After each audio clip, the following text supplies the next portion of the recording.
It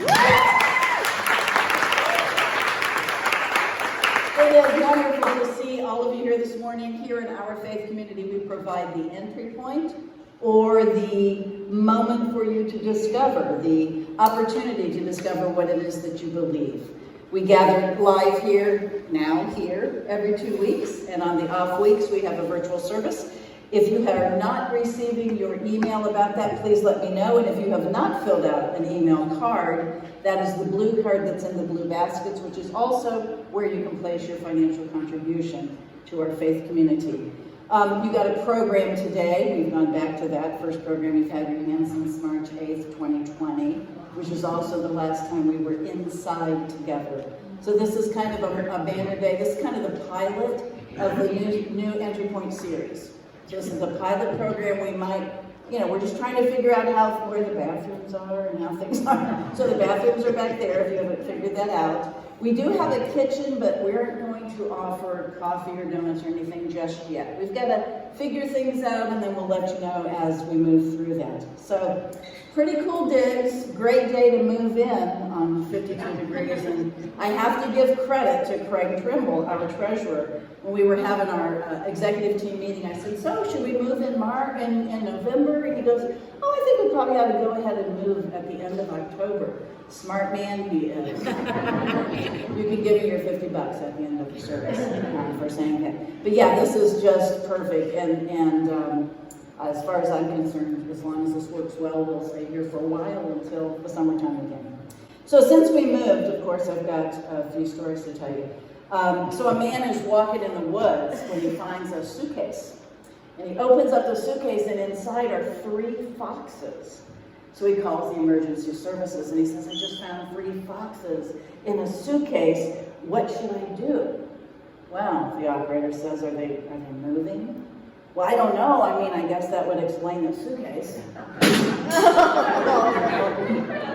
And, since space travel is now possible for civilians, if you have enough money, I'm thinking of moving from the Milky Way to the soy Milky Way galaxy because I'm lactose intolerant.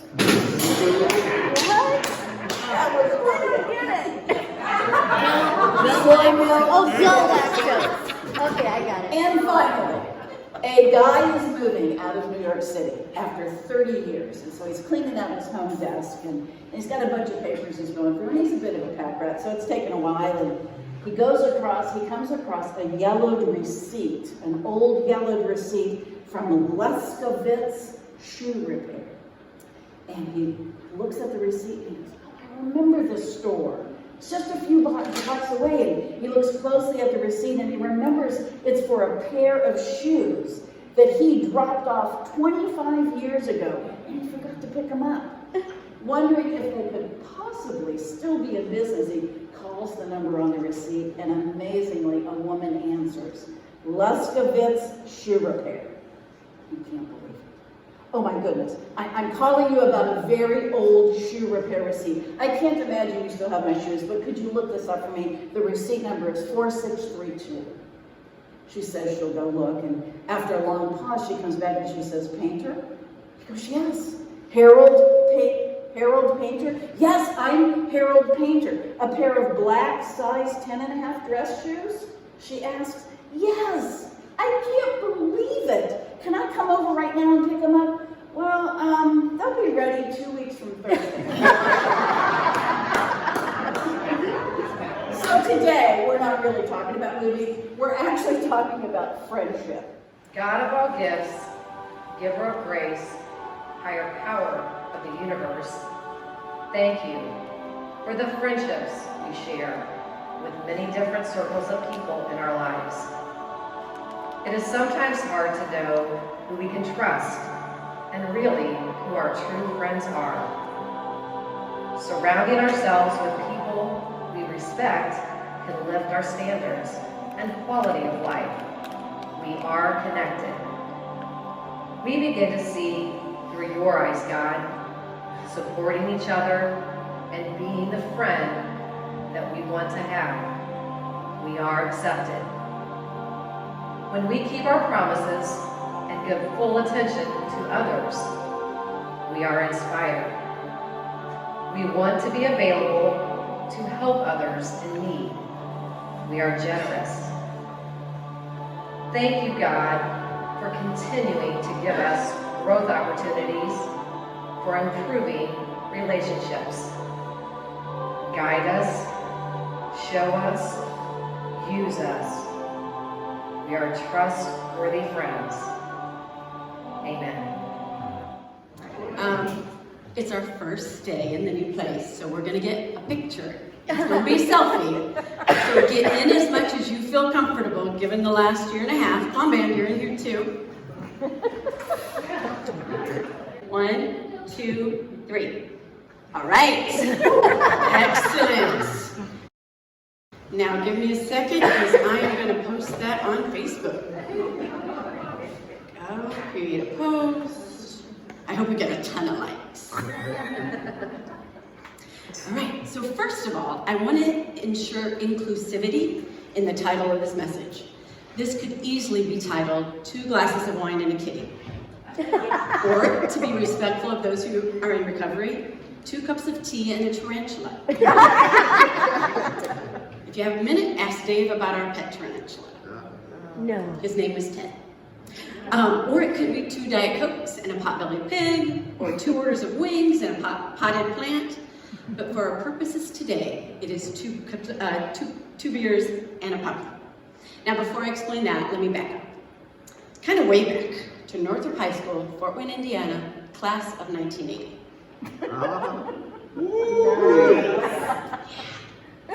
That was when we all wanted to look like Farrah Fawcett. So Dwayne, take that. Right. Might be our next do. So it's probably obvious to you that I'm an extrovert.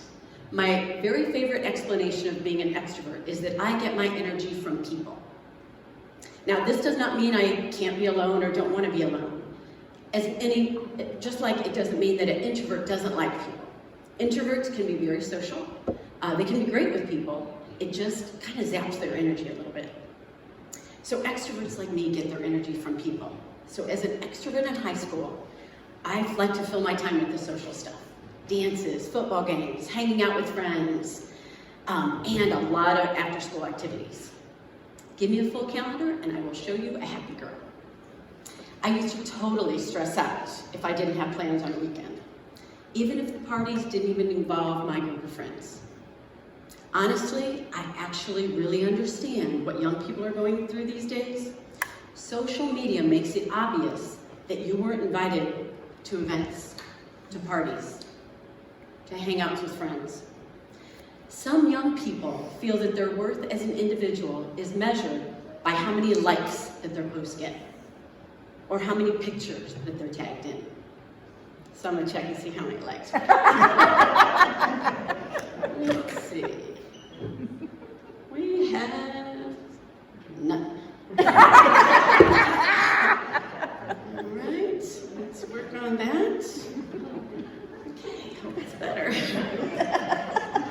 According to a Ballard brief on mental health, increased social isolation among young adults has been statistically linked to increasing levels of depression and anxiety.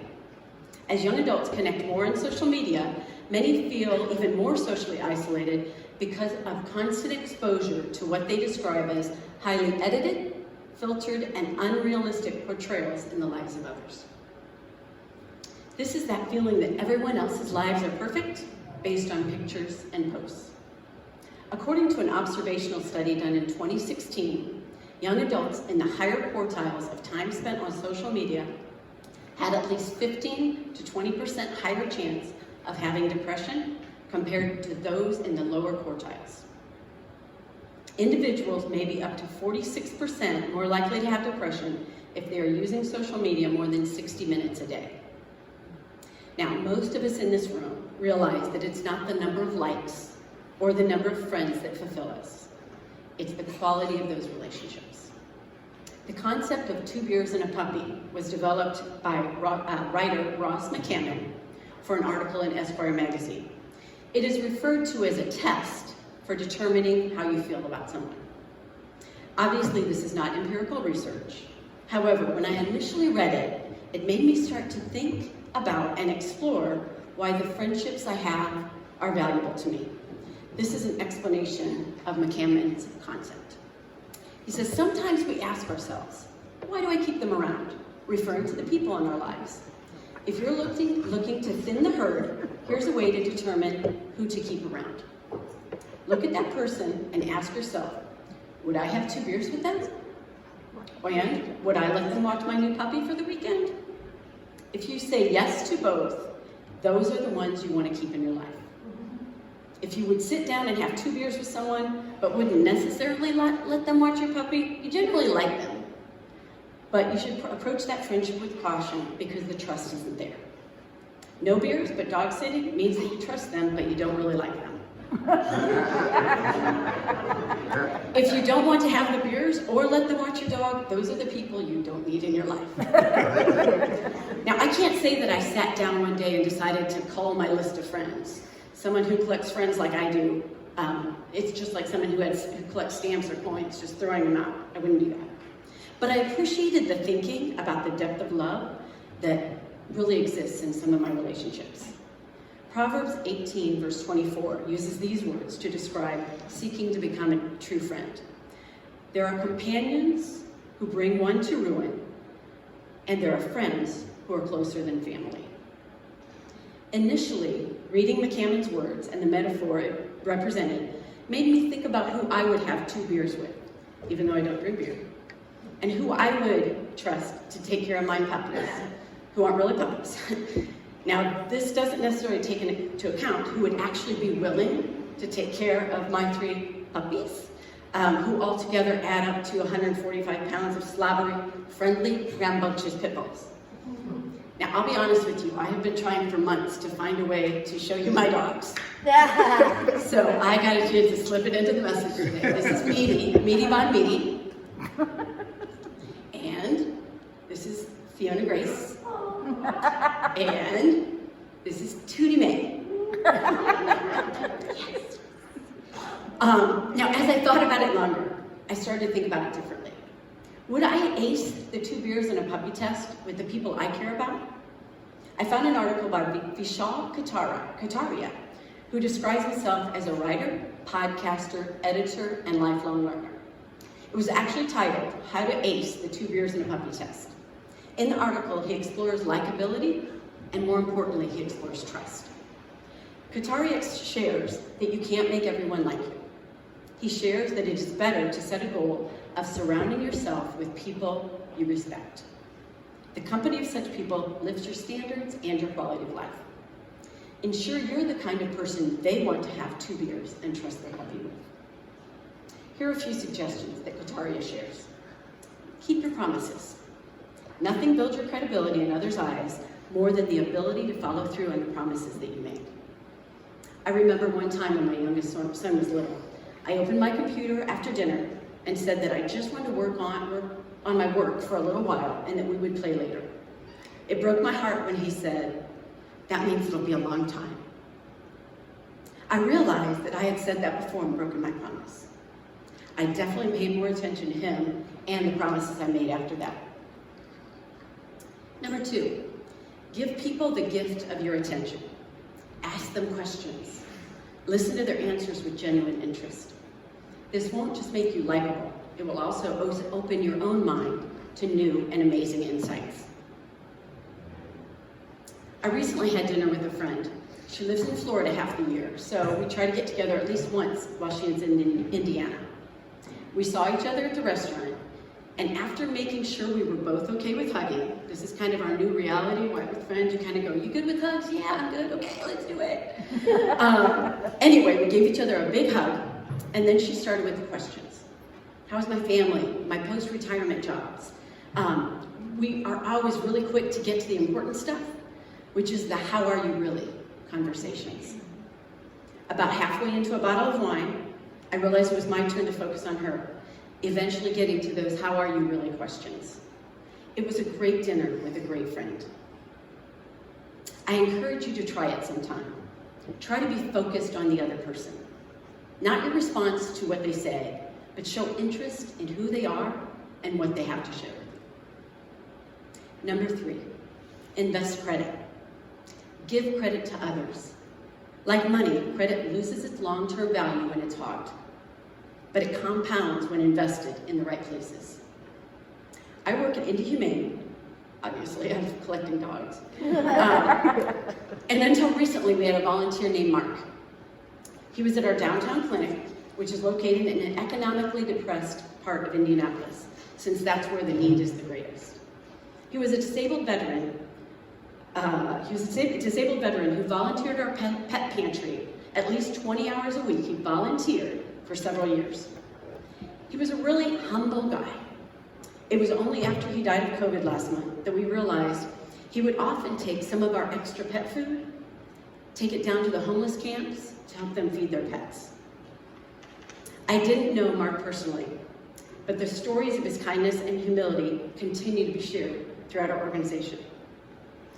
We learned that during the pandemic, one of our staff members accidentally had her groceries sent to the clinic instead of her home. She called Mark and told him to go ahead and grab them and keep them because it would be more of a hassle for her to come out there.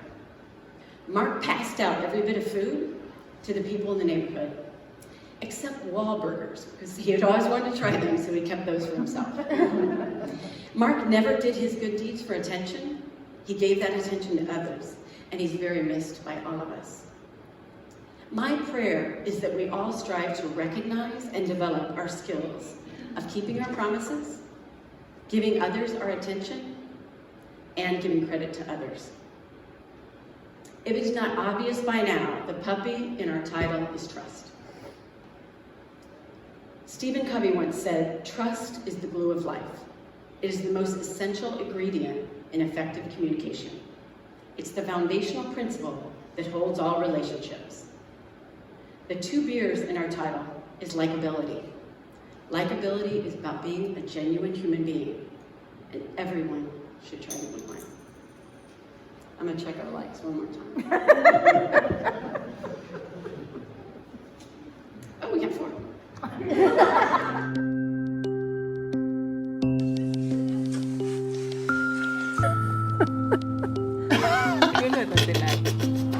Hello, hello, hello, hello.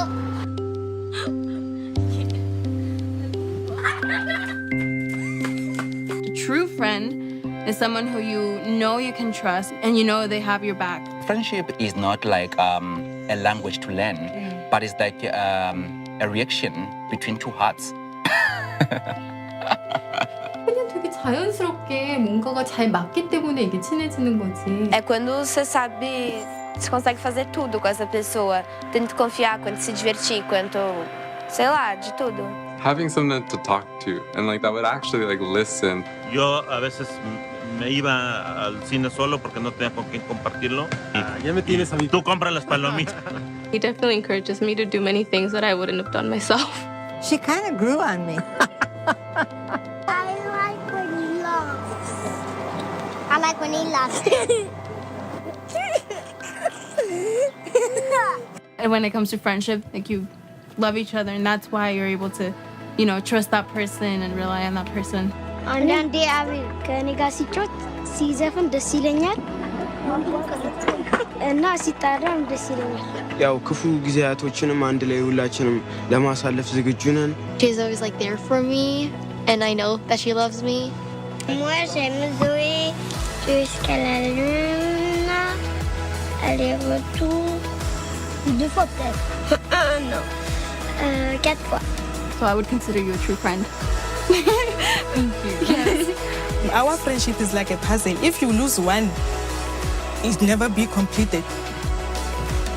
Are you gonna cry? I don't want to. Çok zor. Benim hani gerçekten hayat arkadaşımdır. Bir hayat yolculuğunda neler geldiyse başımıza hepsini tanıtır. Mon meilleur ami, et puis voilà. Tersem fena.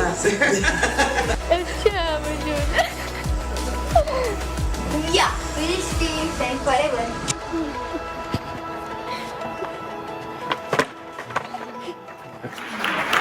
It was wonderful to see each one of you here in our new home. Betty, thank you so much for a great idea for a service. Next Sunday, in honor of Halloween, for our virtual service, I will be talking about how fear sometimes paralyzes us and keeps us from living the best life that we could be living. And then in 2 weeks, we will be right back here in the Prairie House, where our topic will be generosity. Have a great Sunday and go in peace. Amen.